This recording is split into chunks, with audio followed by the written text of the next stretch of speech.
Okay, it's a bit warm in here. Why is there a goat with a star on its forehead? I don't understand. Nah, bro. But yeah, carry on. Sorry. So, like, have you guys noticed how the culture of alcohol, right, in the world, like, it's developed to a way that it's become mega brands and almost, it's clicky, Yeah. Like last week we made that joke about the different people drinking different brands of alcohol in South Africa. It's really like that. Like Corona people don't like when there's Corona people and Heineken people in the same place, there might be a meter between them. Corona people are people that went to private school. But Corona people and Heineken people can all agree that Budweiser should never be around. Put some respect on me. Budweiser. Colin drinks Budweiser. Budweiser isn't beer. Budweiser is not beer. I don't care what anyone tells me. Budweiser is not beer. Colin, do you drink Budweiser? My G, I'm about to watch you from this country. My G, I'm about to. Beer is beer. Oh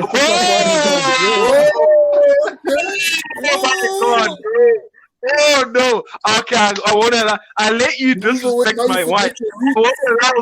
I will not allow this. Beer is beer.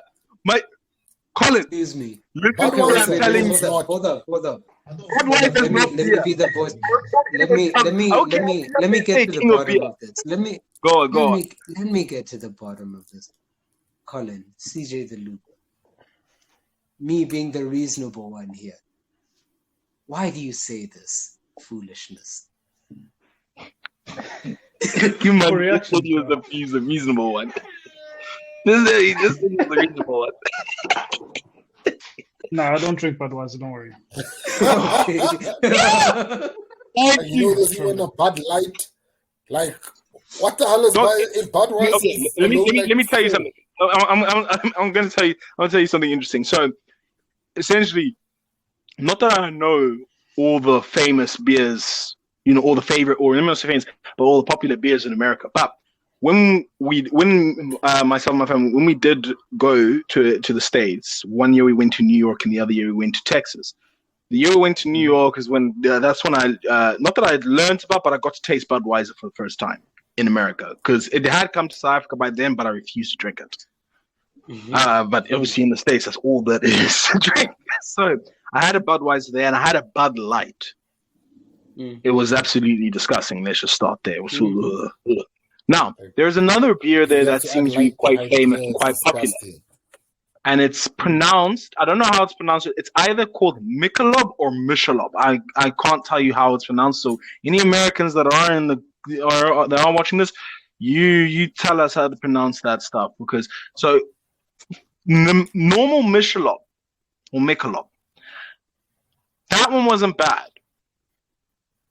But the Michelob Light, when I say it tastes like beer, it tasted like 5% beer, 95% water. I'm not over exaggerating. There was no taste there. There was no flavor in it. And that is how I felt about Bud Light. Budweiser, normal Budweiser, I mean, real beer, bro. Like, but at least they got the flavor stuff. I don't care what anyone tells me. Budweiser is, and you know what saddens me, is that Budweiser is actually a popular beer here in England, or in London at least. It's a popular beer in London. So I have to call these guys. I have to call these guys out. Because something interesting. Like, the Budweiser this side is 6%. Right, like they saw a brown bottle Budweiser. It looked like a black label, damn, it looked like a black label, just a crimson with the crown and shit, king of beers. But this side is the real deal, like it tastes like beer, and people on the other side of the world, they're like, no, dog, this side, it's World. I'm thinking, God damn. I had the Budweiser they brought during the World Cup. Yeah, I was sneaky, I was still a kid, but so we stuck a little Budweiser in. And the one that they brought here for the World Cup in 2010, the one that they sell to the fans is a Chamors. It's rubbish, like when they brought it here, I think they decided to pump up the iron and they were like, nah, if we're going to sell in South Africa, it's sell real beer. And so now it's a 6%. So it slaps, like I remember we had like 4, 5, 6, there were three of us. We were lacquer, man. We were doing Facebook Live videos, like broad daylight. So you better know, like, it was fun. But I don't know. Like, my father, he said that back in the day when he was around our age, he and his friends. Keep in mind, my father grew up in England, so it's, here. Although the younger generation somewhat disappoints me, they know what a good beer tastes like, I believe. But also at the same time, many South Africans will disagree with me on this because the flavor profiles, what we're used to as beer in South Africa is not what it's not. It's not like the stuff that's here. They do so. Obviously, most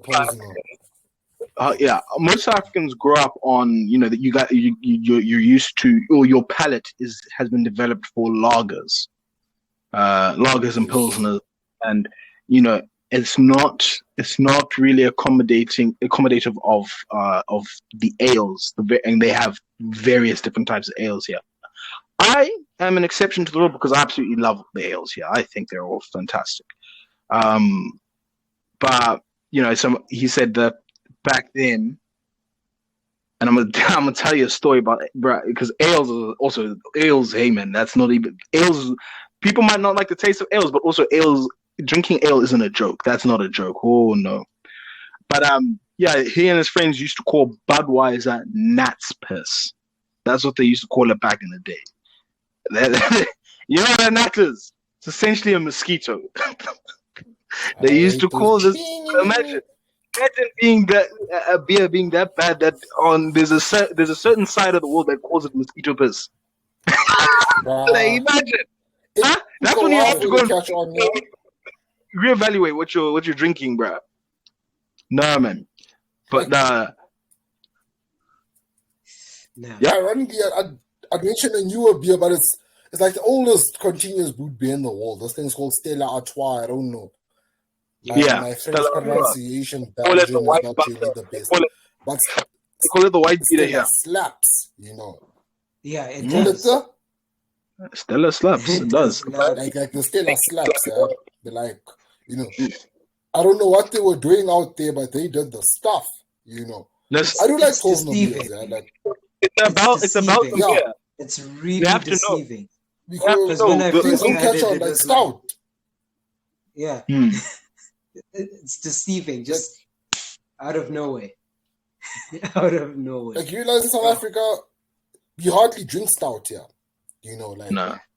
Man, like, stout in South Africa is considered disgusting. It is. That's because it is. You're Sorry, I'm sorry if you're offended. But, like, dark stout isn't something that we like, It's not a common thing in South African flavor palette. Yeah. No, flavor is subjective. That's the most important thing about, so a lot of these, whiskey experts, they make sure you understand something. That flavor, your palate, and flavor is, flavor is subjective. So, if, let's say, Zombie Zulu. Let's say you and I are both drinking. We're both drinking a Balvenie, a 14-year Balvenie, right? What you're tasting in the Balvenie, what you are experiencing when drinking that Balvenie, the likelihood of you experiencing it the same way that I'm experiencing it, it's not that it's slim, but it's not large. I might be tasting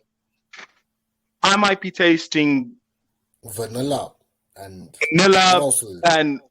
cocoa beans, whereas you might be tasting sea salt, and not that these are the flavor profiles of whiskey as such, but you guys get the premise of what I'm going for here. You're going to have a different experience. And the part of the reason is that when you do taste these drinks, your flavor receptors in your tongue, what it does is that it basically triggers your brain and recalls memories. So, and that's what you then assign it to. So, on my last day in South Africa, my cousin had got got me a bottle of Moët Chandon, right? And we all had a glass, and we decided what would be a fun game is to check out the flavor profiles and see if we could all taste it. Now, the flavor profile for that bottle of champagne that he had got me was mango and pineapple were the two big things that you were going to taste. I could taste the pineapple, but I could taste the pineapple and smell the mango, but not the other way around. I couldn't taste the mango and I couldn't smell the pineapple. My cousin, who now he grew up for a time. He grew up. Well, they're from Zambia, and Zambia there's lots of mangoes there. He's never really had pineapple. Well, that's what he had told me at the time. He told me that he's never really had pineapple. So for him, he doesn't recognize the taste of pineapple, and all he can smell and taste is the mango. So one key thing when drinking alcohol, or when drinking alcohols like whiskeys, like champagnes, like wines, your flavor palettes you won't be detecting the same things that everyone else is detecting. Yes, I give you one. Let's juxtapose it with something very similar with cognac and brandy. Yeah, same ingredients. Okay. Yeah, every brandy producing region in the world was once a French colony. You have to understand that it's the only difference between the brandy we produce in South Africa and cognac is white oak barrels. France can't export white oak barrels. And that's the main flavor profile of cognac, down to the grapes that they use. You could use the same grapes. You could, unless you smuggle white oak out of France and come make your own barrels in your country, you won't get that distinct cognac flavor palette. And that is one of the most interesting things about it, that you can use the same things. You can get 30% grain, 30% whisk. What is it? 30% grain.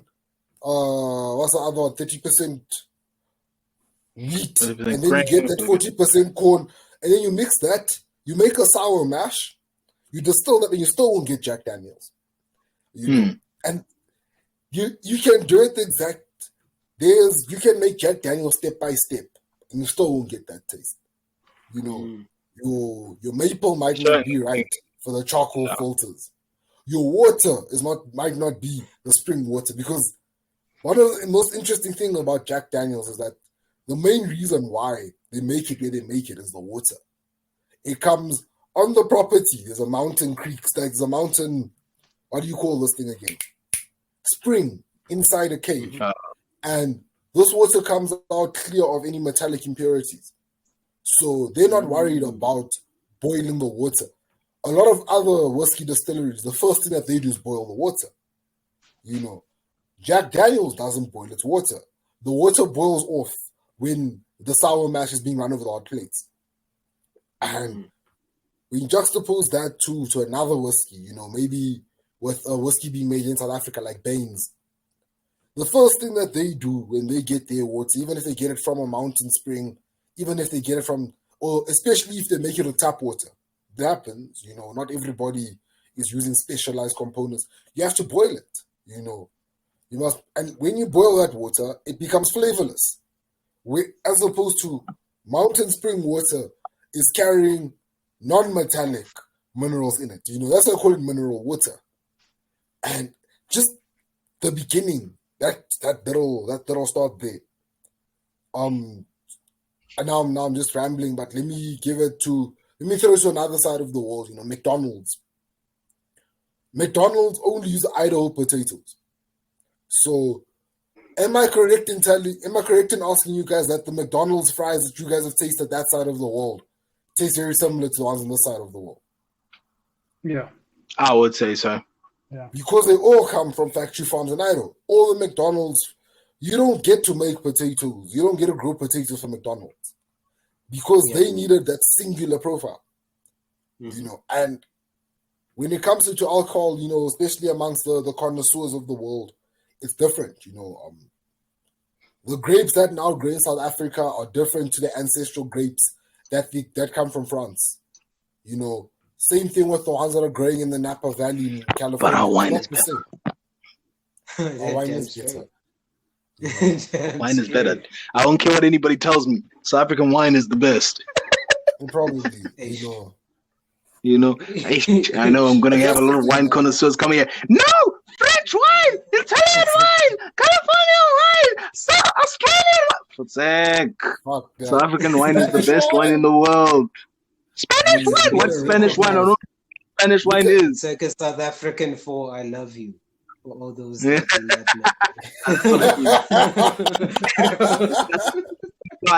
That's exactly what I say, mean. CJ? You want to weigh in, CJ? I still think wine is wine and red is red and white. But yeah, listen. The thing is, some things you like. That's their brand, isn't it? That's what they do. You can't get it anywhere else like that in that way. So yeah, I agree.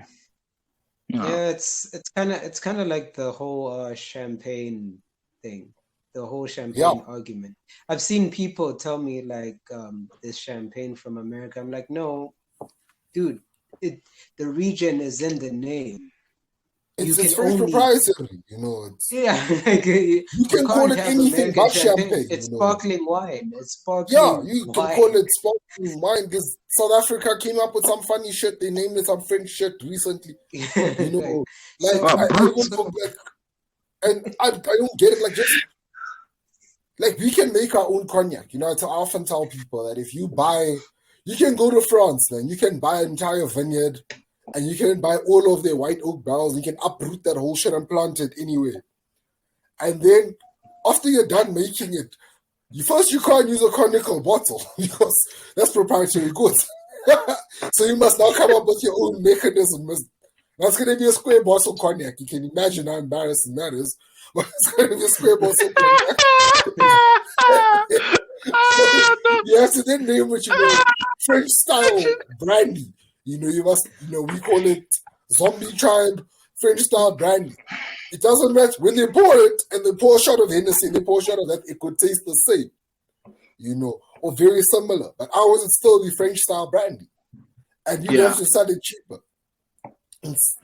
But they're smart, bro, because brands like that protect, it's good for brand protection. Look at everybody makes vodka, everybody makes whiskey, it doesn't matter to many people, whether you're drinking a Cape Green whiskey from South Africa, whether you're drinking Kentucky bourbon, whether you're drinking a Highland Scotch, or what else do they call them? Irish Scotch, Irish whiskies. My bro, a man Here's my question to the panel. Here's my question. Would you say that a cider is like the black sheep of the alcohol world? Like no one ever, because I never hear a lot of people saying that. Oh, I'll tell you what, cider is the banished sheep in my side. I'm gonna say no, it's not. I say it very much. See, the thing is that alcohol popularity very much varies in where you are in the world. Cider in England is extremely popular. They've got whole festivals dedicated to it. They've got whole cider. You have hot cider in your life. Just thinking hot is terrible. I'm just thinking of about a bunch of Savannah drinkers. The only real cider I can think of is Savannah because we're not really big on cider. No. Strongbow tastes South Africans aren't not on cider. Like what you call. South Africa is big on cider as like an cider is like, for me personally, I view cider as somebody's introduction into the world of drinking alcohol, because I think everybody I know started out on ciders, no matter what age you are. When you started, everyone I know started on Hunter's Dry, then moved on to Hunter's Gold, then they tried Savannah for a little bit because they went through a bit of a weird phase, and then they just Hansa. Hansa. Me. But Hansa's you must start with the old man things. That's what I got told. Only old women drink Hansa. That's what I got told. They even sell Hansa anymore, dog. Do they even sell Hansa anymore, man? Gee, yeah, that's a good question. What about that other one, Red? Is Red still a thing? Yeah, no, Reds are still strong. Yeah, Yeah, it's still there. That's the other apple cider. That's. Reds is also. You see this? The thing is, like the cider's there, and for me, unless it's Savannah or Hunters, all the other ciders don't. They're not real alcohol. It's not real. They don't exist. Reds, and I came out feeling thirsty, but then again, hey, we were doing things as well. But okay, we're mixing somebody and I just I got so drunk last night. And it's always let me not say that because then I'll be a sexist. But they're like, I got so drunk. What did you? I got drunk off a brutal fruit, my bro. Look at you, like thinking, no, here we go. Brutal fruit like a wine cooler. You know, like the way that brutal South fruit Africa perceives it. It's a spirit cooler. It's called what it is. You know, like it's the spirit cooler. You know, it's like someone saying that I got drunk off of a marula. Nah, bro. Amarula slaps, bro. You know. Hey, listen. I had some Amarula recently, joke. Yeah, man, I had some Amarula recently. I took it for a joke, Alan. I'm not gonna lie to you, Novak. I'm not gonna lie to you. Oh no! After like 4 sips of this thing, I was dying. I was like, no, I can't be doing something like this. Here's the thing. It's fair what you guys are saying, but I feel like the taste and how it's presented is very from the get-go. So you already know your God. You already know your God. You think it's Nesquik chocolate milk or something like that. You feel then you know that's the effect. It comes here with this. Here you thought I'm gonna have myself some chocolate milk, some neck, and then it comes to continue thinking that. Let me just bye. Nah, dude. Slap the hell out of you, bro. You get. Amarula is many subs, man, and you end up with your weekend ruined, bro. And if people are like, now South Africa, you know, I can't even use a word other than nyata. It's underestimation. People come and underestimate how South Africans consume liquor, and it's sad because it shows. You underestimate South African liquor consumption, and it shows. South African people. We get it going and we get it popping, man. Like, isn't it that South Africans consumes about 8 to 12 servings of alcohol in the session, you know, like, and that's not even a binge drinking session. We've talked about South African drinking culture. We're from the South African drinking culture. The others Get December, boss. There's some all around the world which have a name for themselves. Here is where I name me your top 5 drinking cultures that you think are actually legit.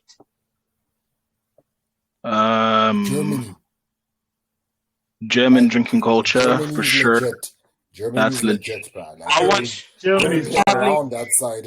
Irish. Oktoberfest. You have to go to Oktoberfest. Irish. Polish. I'd give them Polish. I can tell you more about German drinking culture. But I once, on my way to New York, we stopped off in Frankfurt, and it was 8 o'clock in the morning, and I just watched this man casually pour himself a beer at 8 o'clock in the morning. I thought I was, what's going on? What the, my dad looks at me like, no, man, it's normal here. Yeah, drinking beer is like drinking. As a 3 beer lunch in Germany, dude. Like, and when they say a beer, like I'm talking about like 750 milliliters. Stein, bro. You know, Stein, liter. Stein. Stein's on jokes. Those on jokes. But what else? So we're all in agreement about Germany is legit.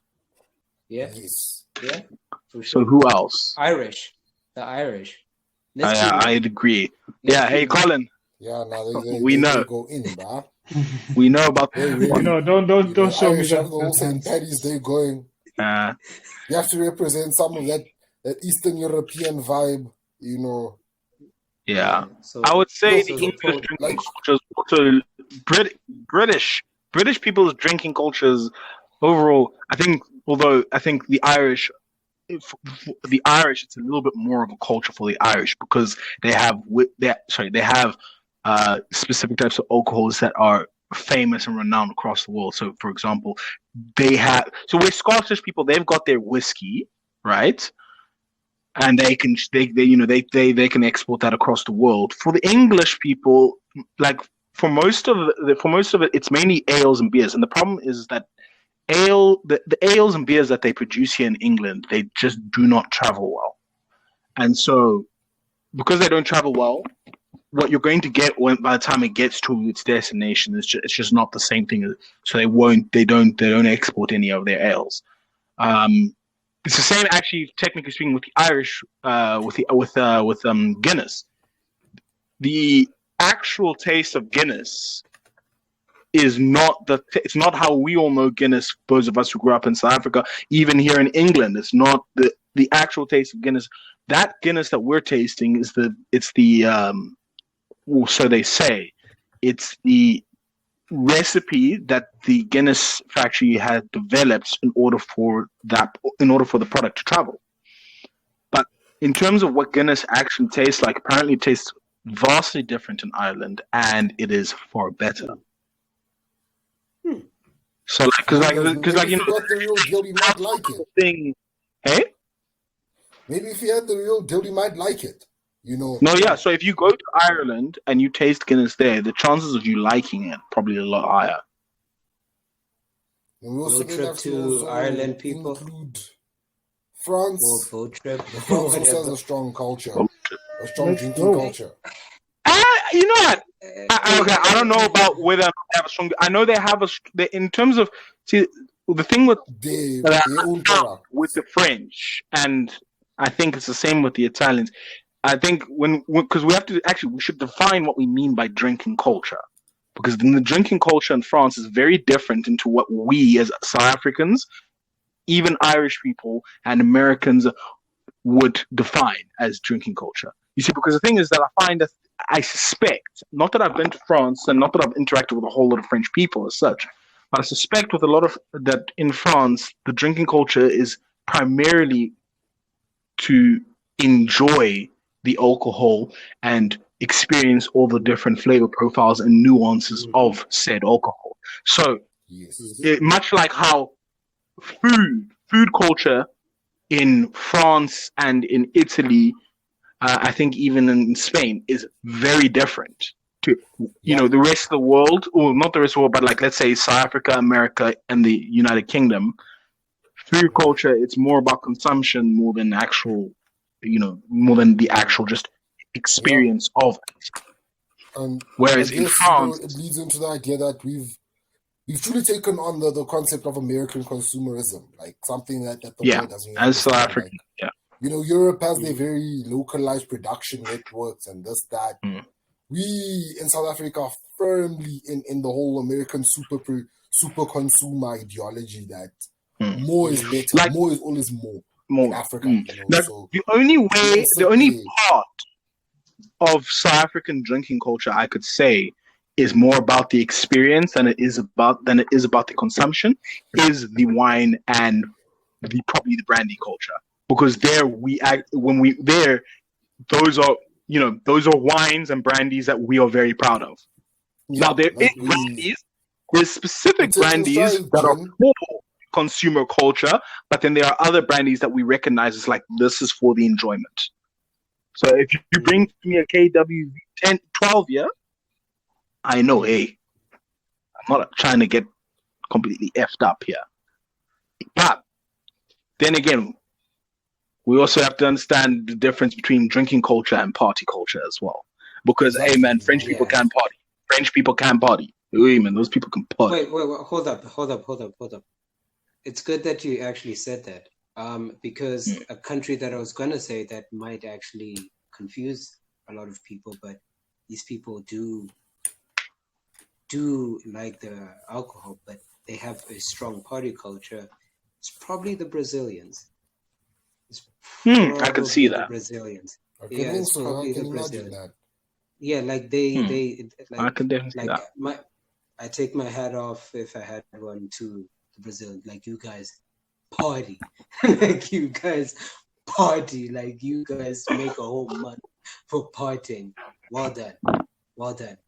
Would I say that you guys have a specific drinking culture? You do drink, but I wouldn't say it's a drinking culture. And I say that with the most respect. Yeah. You see, So don't come back.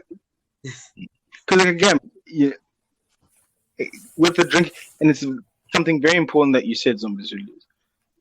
When it comes to drinking culture, we need to determine whether or not the core ideology under that, if I can call it that, for lack of a better term, ideology, the core ideologies that make up that drinking culture, is it based off of American consumerism, or is it based off of the enjoyment of said alcohol? And which is why with South Africa, again, I say it's very, when it comes to beer, everyone just look at all. Let's go. Vodka, let's go. Yeah, no, not really worried about, look at how craft beer doesn't catch on in South Africa, bro. Like, I follow like 45 micro breweries on social media. Yeah, those guys really get the hits that other people are getting. Like, it's a miracle that thing grew the way that it did. Was Soweto Gold? From a small it really is to a nationally recognized brand. Yeah, because some people really don't want to consume it. Like, I'm still around a lot of people, and this, what's weird is that it's in the black community, right? That we would rather drink imports. There's no beer that's import in South Africa, my brother. We make it all here. There's no point in shipping it across the ocean to South Africa. The demand is so great, for internationally recognized alcohol. That so it's more. Yeah, they want imported brands rather than the beer. All the brands of beer we've spoken about, and everybody'd rather deal with that than in Soweto Gold. Like, we would.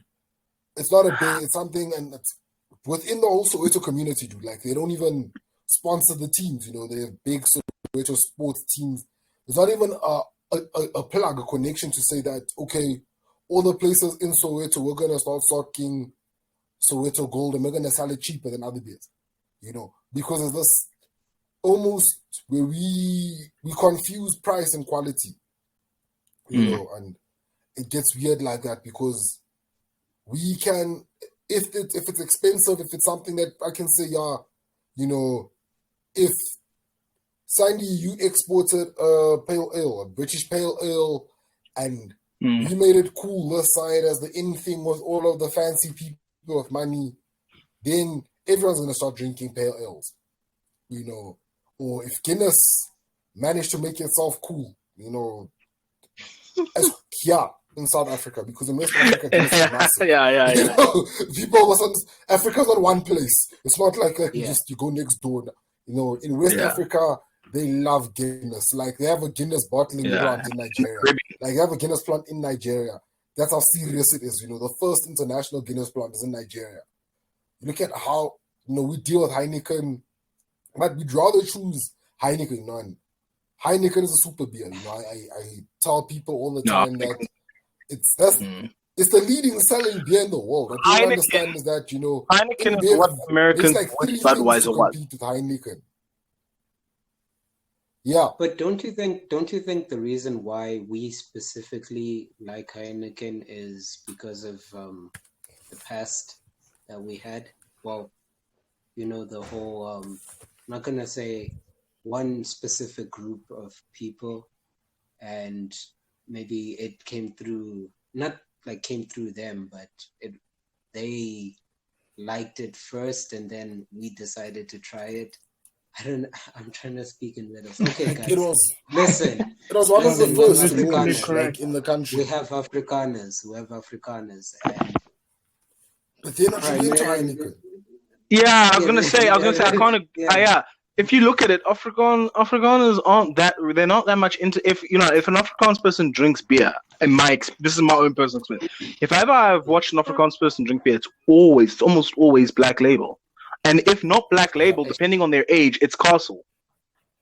Yes. Those are the two. Why? Those are the main two. So I think when it comes to Heineken, I think Heineken, the reason why Heineken is so popular in South Africa is because it's just, as Mpilo said earlier, it's just a super beer. It's probably, their marketing is off the charts. They are everywhere. There is not one place in the world. Having fun, you find Heineken. UEFA Champions League. You find Coca-Cola. You find Heineken. You find Red Bull and Smirnoff. Wherever people are having fun, they never have fun without these 4 brands present, and it's something. Yeah, and it's amazing Heineken how is they've linked themselves with fun. Yeah, it's one of those beers. I think that also the flavor profile is quite universal, where everybody can be like, yeah, I would say if Heineken's there, it's like Heineken might not be your preferred beer, right? It might not be your preferred beer, but it's sort of a case of like, if it's there, I'll drink it. Whereas there are some beers that I myself know that if it's there, I'm not going to drink it. I don't like the taste. I don't know, whatever it is, whatever reasons they are for it. So, for example, Castle. Nowadays I'm into Castle, but if I see Castle Stout, I don't like Castle Stout. So I'm not. If it's there, I'm not going to drink it. I'll just drink the water. I'll drink almond juice, like, you know what I mean. But Heineken is such a universe. Not only is it such a universal brand, it's just a universal flavor profile that you just. That's really what that's the mastery behind Heineken. Yeah, which is again, I say they are what Budweiser wish they could be, because Budweiser, they've got their branding. Budweiser's branding recently, and I mean internationally speaking, because keep in mind, before I would even argue before the World Cup in Russia, nobody. I mean, we all knew Budweiser, but nobody cared. You couldn't get it all over. Now you can get Budweiser pretty much anywhere all over the world. You couldn't get Budweiser before the World Cup in Russia. You couldn't get Budweiser. Sorry, you could get Budweiser in South Africa, but I mean, by the time it got to South Africa, I mean, it was just 2 years shy of the Russian World Cup. You couldn't get it everywhere. Heineken, for as long as I can remember, Heineken's been around. It's just been there, and so it's one, flavor profile, 2, the timing of which Heineken started expanding. It's because, as far as Budweiser, I can only assume that eventually, especially with younger generations, as Budweiser starts to become a little bit more popular, you'll see. But what's it? Younger folk will probably be talking about Budweiser the same way we're talking about Heineken. To be fair, I'd rather have Corona than Budweiser. To be real with you guys, I'd rather, and this is no disrespect to Corona. It's just taste-wise, my palate, it's not for you. Yeah, it's really not for me. But I would rather have a Corona or Sol or whatever these other drinks are compared to a Budweiser. Like. No, yeah, and I mean that with all the disrespect. Your Budweiser's trash, America. Let's not lie to you. Just don't lie to yourself. Stop lying to yourselves. Your whiskey, you see, Americans know what they're doing when they know what they be doing when they're doing whiskey. They know. When somebody says Americans don't do whiskey, I'm like, yeah, fair. That's your thing. I mean, yes, with whiskey they really do try. I enjoy their whiskeys. I like their whiskeys. But also because my palate is more attuned to sweeter things, and American whiskey tends to be on the sweeter side as opposed to Scotch. Scotch, hey man, that's not a joke there. Hey man, you be drinking hello smoke there. That's not even a joke, bro. You drink a Scotch whiskey and you're tasting seaweed and smoke from. I don't know, from beechwood trees, bro. That's what you're tasting. And it can be hard, bro. Woo! It can be tough. Yeah. And lastly, I'd probably say, just going back to the whole drinking culture. I know the people want to say the Russians, but I think the Polish, for us non-European people, really do have quite a high drinking culture, because I've been checking their spirits. Their spirits are no joke, man. Like, what, the Polish? 90-something %. Yeah, like 90-something% alcohol. I'm like, damn, man.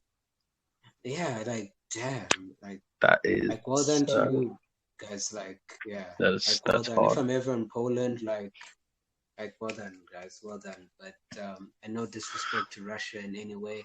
I just think vodka is more popular worldwide. But yeah, but the Polish shouldn't be slept on. Yeah, they really shouldn't. No. Anybody else? Anybody got any other drinking cultures we should explore? Nah, none that I can think of right now. All right. See, I think most drinking cultures sorry based to in Latin America. Yeah, sorry to Latin America. It's just not a lot of Latin American things end up here, especially in South Africa. And and I'm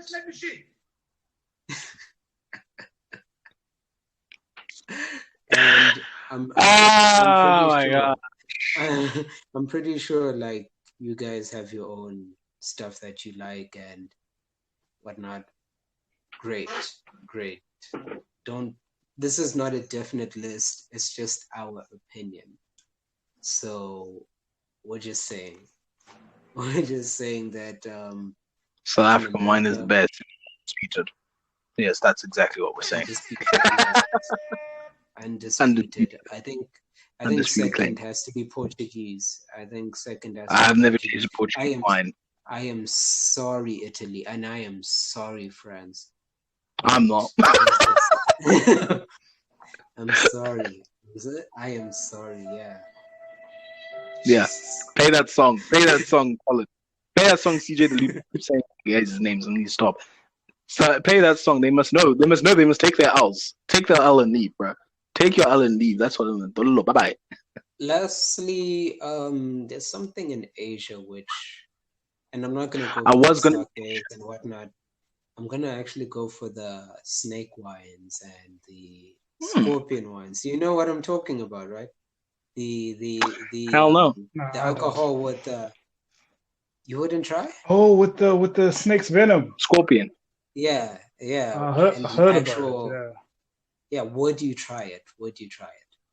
I mean, if it passes government regulations, then why not? Where do you get the scorpion liquor? That's Thailand. Right. If I ever am in Thailand, let me just say Southeast Asia. If I ever am in Southeast Asia, then yeah, sure, I'll give it a gander. If I'm not, I'll be honest with you, no offense to anybody out that side. I just have no particular interest in traveling to Asia anytime soon. I would like somebody just to explain to me why you need a whole snake inside a bottle. Yeah, that needs to be. I need somebody to discuss that. I need somebody to sit me down and be like, okay, this is what we believe in, because I don't get it. Hey, like, I don't get it. I wish to understand. See, it's stuff like that will actually make me one day stop drinking. Like, be like, yeah, because the hangover will be so terrible that I won't forget it. Sake, soju from Korea. Yeah, sake is good. Too bad.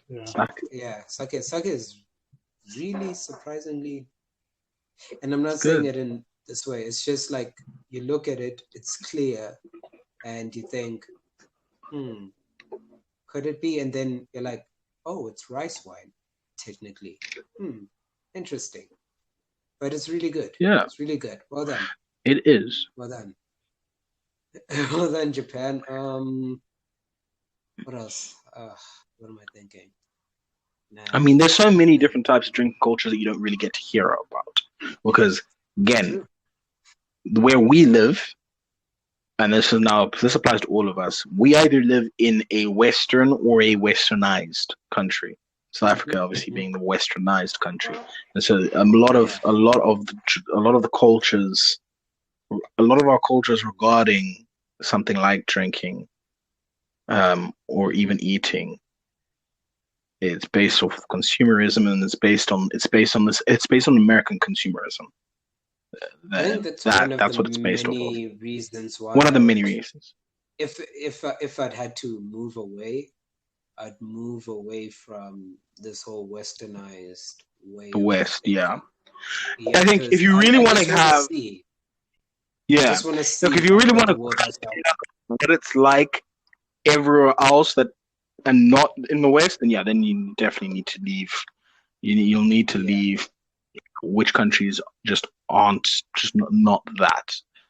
And generally speaking, countries aren't about, not that they're not about it, but that aren't on these Western ideals tend to be in the Far East.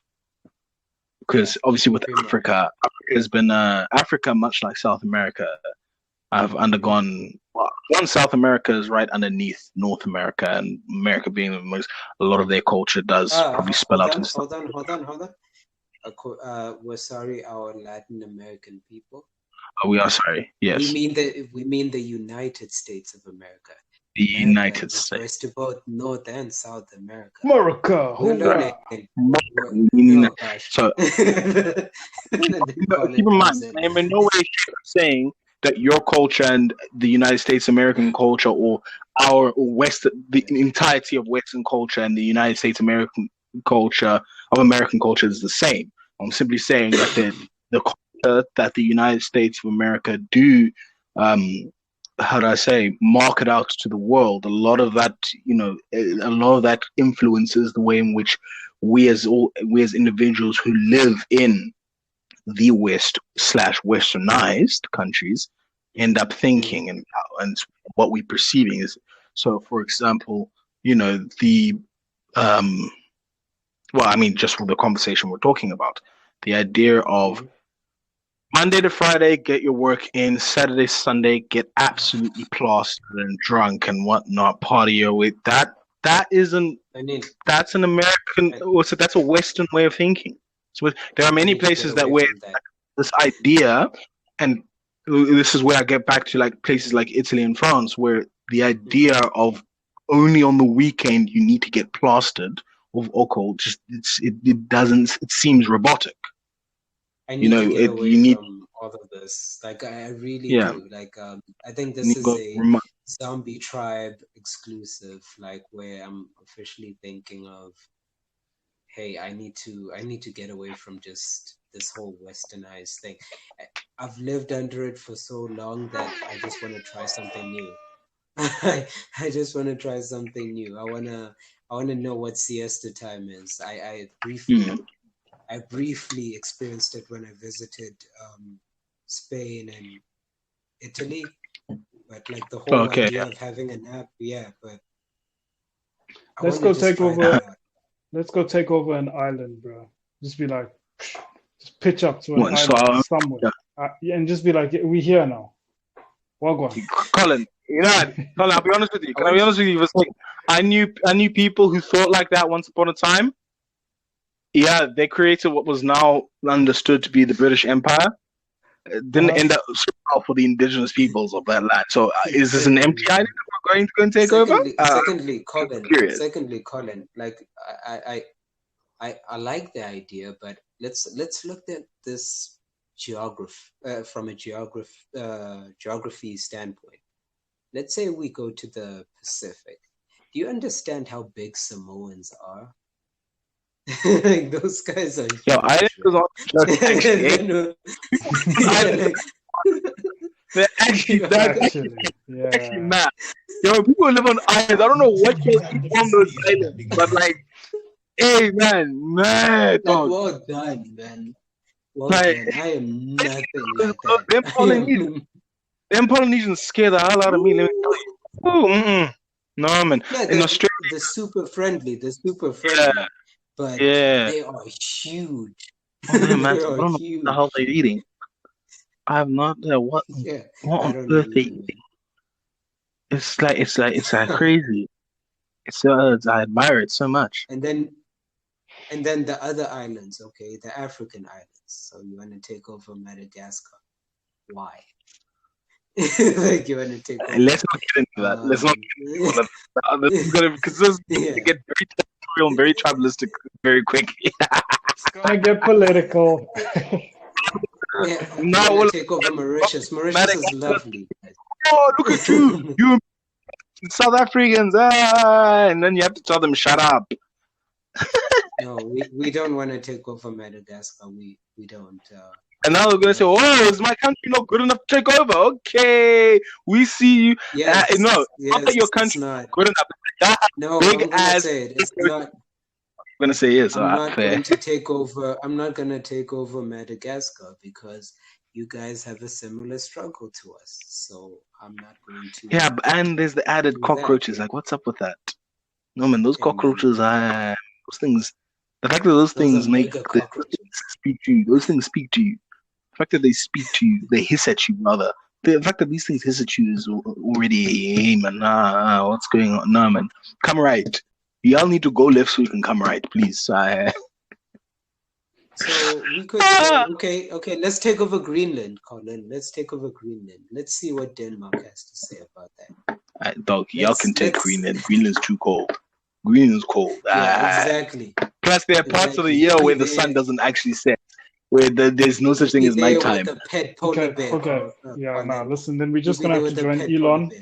We're just gonna have to join Elon and go take over Mars. I'll take Mars. Fellow South Africans. Then we have to deal with the Martians, but that's a story for another day. No. The Martians aren't people; they're not humans, so it's fine. We're sorry, Martian Manhunter. We are sorry, Martian Manhunter. I'm ready to simply say they weren't there. Nobody claimed the land. You know how they did back in the day in Colin. No one claimed the land, so we did. That's what they said. So that's what I'm gonna do now. Like, no one claimed it, so we did. When I got there, it was empty. So I planted my flag, and it was mine. I didn't know there were all these people. The zombie Zulu live forever. What's going on? Possibly, yeah. Man. I was gonna actually say, also when it comes to South Africa, where it's different, but where I believe this is also where South Africa and America are similar, because America, obviously, the in terms of their food and their drinking culture. America is very much consumerist type. More is better. More is better. That type of vibe, right? 100% in supersize me. About quantity, not the quality, not the experience. Yeah. None of that, right? Where I say that, specifically with America, and it's the same with South Africa, where it's not that. So for America, it's the barbecue culture, right? It's the barbecue culture for America. For South Africa, it's the same, but obviously we call it the braai culture. But it's different. Same but different. While we might cook over a grill, over a fire, coal, whatever, the gas grill. Braai culture doesn't matter. The braai culture. Because a braai culture could be a party. A braai culture could be a get-together. A braai culture can be a real proper get-together. It turns into a party. From what I've seen from barbecue culture, it's more refined. Hey, look, I don't know what goes on the because the thing is that with barbecue culture, right? Yeah. In comparison, so with barbecue culture, there's a lot of. So you know how with braai culture, right? We've got obviously this. It can turn into a social gathering event. Which not to say that they don't have barbecue culture can't turn to social, but not in the way in which a braai can. I don't believe it can in the way a braai can. I'm not going to get into specifics of the differences because obviously I only know barbecue culture as a spectator, not as somebody who's actually experienced it. But from what I can gather, so because obviously with Americans they get very technical with their barbecuing, and they go with the whole smoke meats and briskets, and you need to trim the meat and you need to smoke it for like 48 hours.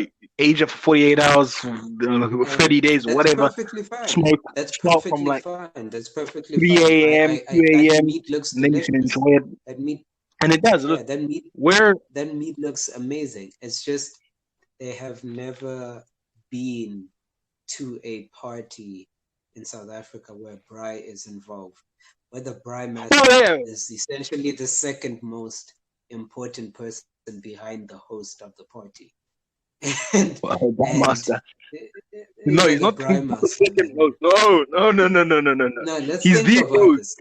He's the most. Let's think about he might not even be the host of the party, but the Braai Master is the most important. No. Let's not even get that mistaken. I don't care about the host. The host can eat the host. But let's say this: it's your party, Caesar. It's your party, you know that, right? CJ the Looper is the Braai Master. Yeah. As much as you're the host, getting my respect before you. Wait. Before but at the same time, that was terrible form, man. That was terrible form. Don't ever do that again, man. Don't. Nah, man. Listen. When come to my braai and you'll see. Come to my braai. Sandy knows. Sandy has proof. Sandy has the receipt. Sandy, Wagwan. Tell him. No, I'll tell him. But here's the thing also. Again, so it could be your party. Your Braai party. DJ the Looper he's Braai master, right? As much as I say that he's the most important person there and he will get my respect before you, even you get my respect in that particular situation. He best believe that if he fucks up, he will be the first to get my ridicule. And probably the only one. Your party could suck. It could suck. Think about this for a second. But if the Braai sucks, it's not you. It's not on you. It's not on you. Now he starts saying the party sucked because the Braai wasn't good. Who was Braaiing that day? Oh, it was CJ the Looper. What the hell? Who let that guy Braai? Man, no. And then now you got CJ Looper. He's going through a whole redemption arc. He's hosting 3-4 Braais a week to show us that he can actually Braai. The 3 important people at a South African get-together. Number 1, the host. Number 2, the Braai master. Number 3, the ice bringer. The one that will constantly go out for ice. You know what I'm talking about. The ice bringer, you just go out and get ice. So go out get the snacks and whatever else you need for whatever. Yes. Number 4, everybody who brings anyone and everyone that brings big cooler boxes. Because then the ice bringer can't do work if we don't have proper cooler boxes. Yeah. Hey. No. But yeah, obviously it is different. There are differences. And I'm not saying that you guys are bad. They're more simple than American barbecues, I gather, though.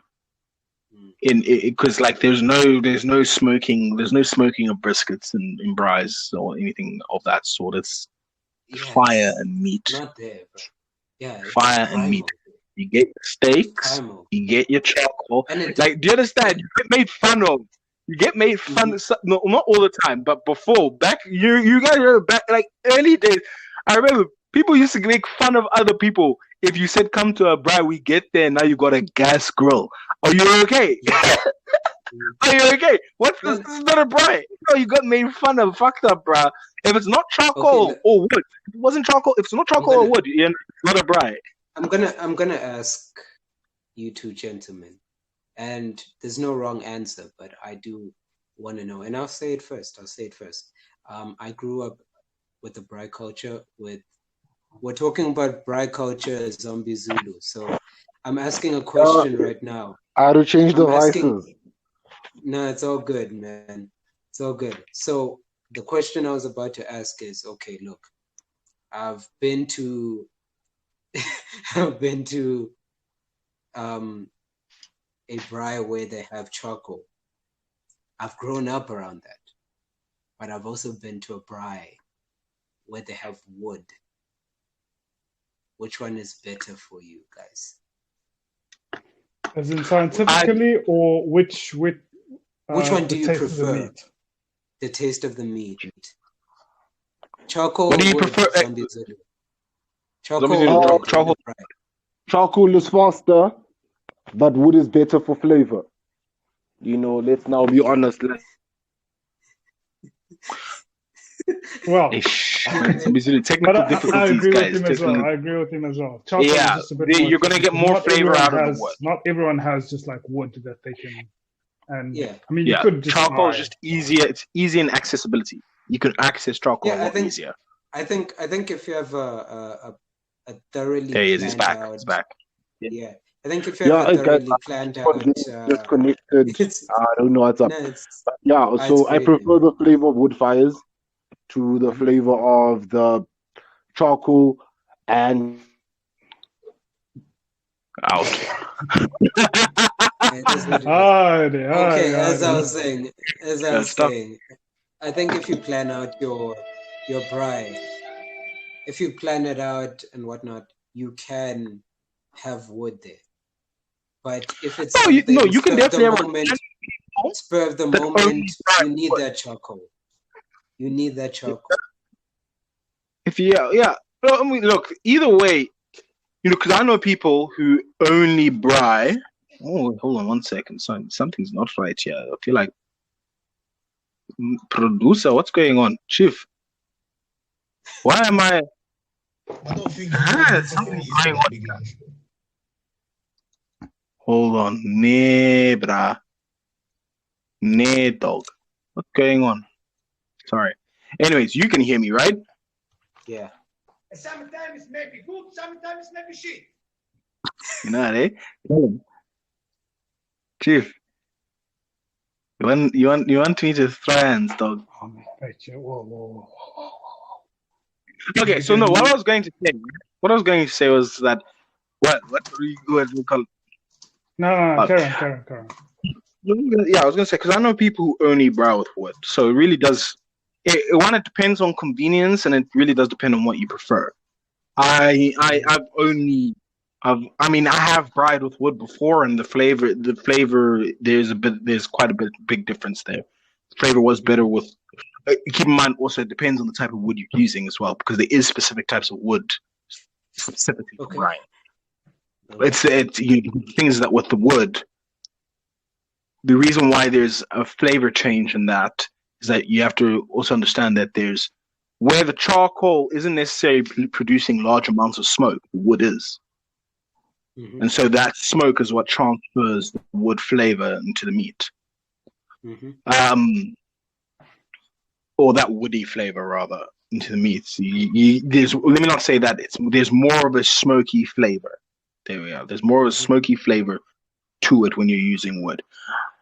It's close. But yeah, you can. Yeah, it really does. I'm back now. Locations. The route as possible. Like, yeah, I'm about a room away from. I'm now in the same room as.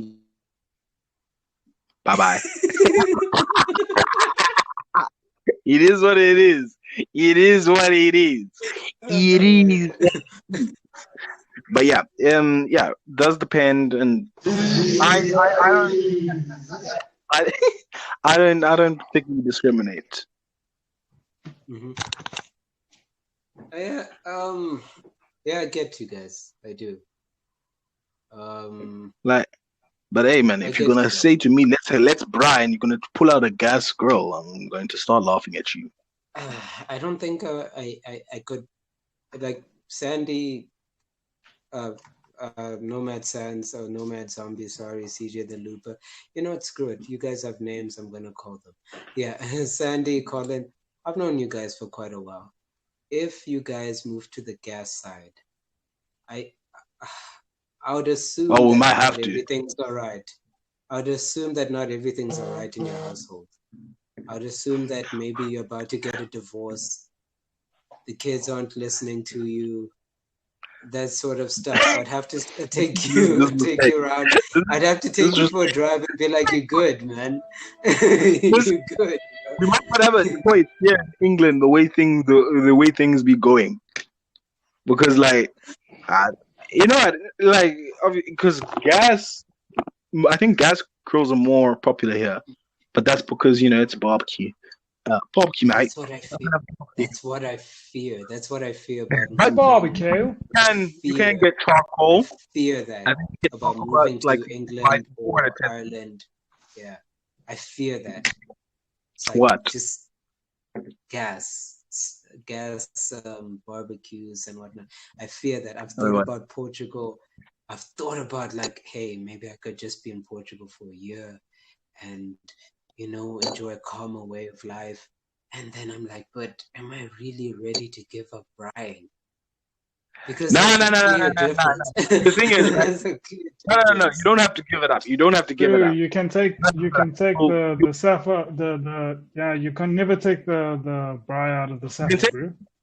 Yeah, that's true. You can never take the braai out of the Safa. Nah. You won't have to give up braaiing. Well, I don't know about Portugal. Here, you can go to Tesco and find charcoal. There's charcoal and whatnot, and you get normal charcoal grills and whatnot. Wood grills, wood braais. So obviously, you just have to speak the people's lingo when you say braai. So obviously, you say that you want to go for a braai, and they look at you funny, and you say barbecue, but not a barbecue. It's different. Much like South African wine is better. All right. Yes. I want everyone here.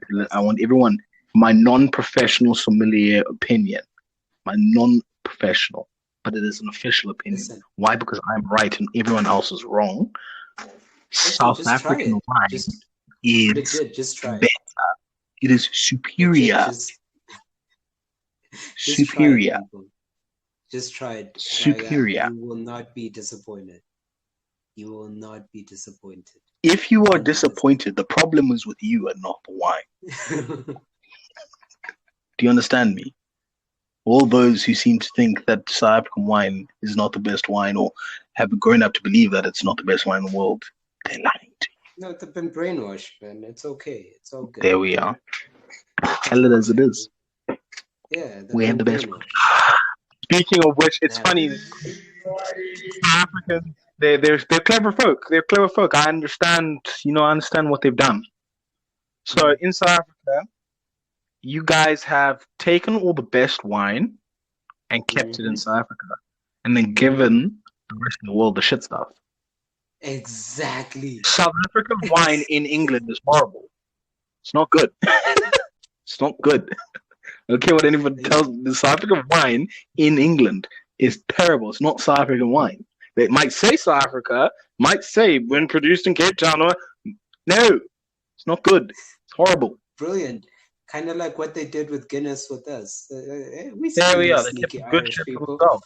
We see you. We see you. Keep the good stuff for yourself. Yeah. We see you. Well done. But yeah. Yeah. Is there anybody else? Anything else? No. Let's end it off. Let's end it off. So, my wonderful people, we have been the Zombie Tribe. Thank you for listening in on our wonderful episode, and thank you for supporting us. We do love it. And if there's anything you want to add in the comments, please do. Please do. If you've tried South African wine, let us know. How was your experience? If it's bad, if it's anything less than amazing, you are lying. Same time. Yeah. We're deleting your comments. It's that simple. Yeah. Because you're lying. See, we're in Africa.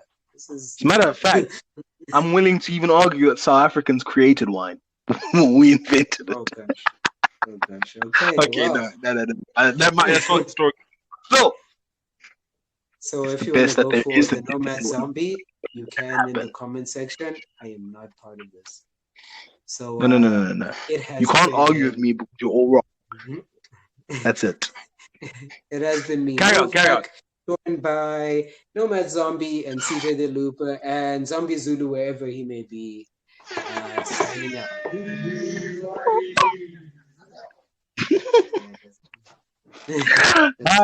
Cheers, folks. Sands.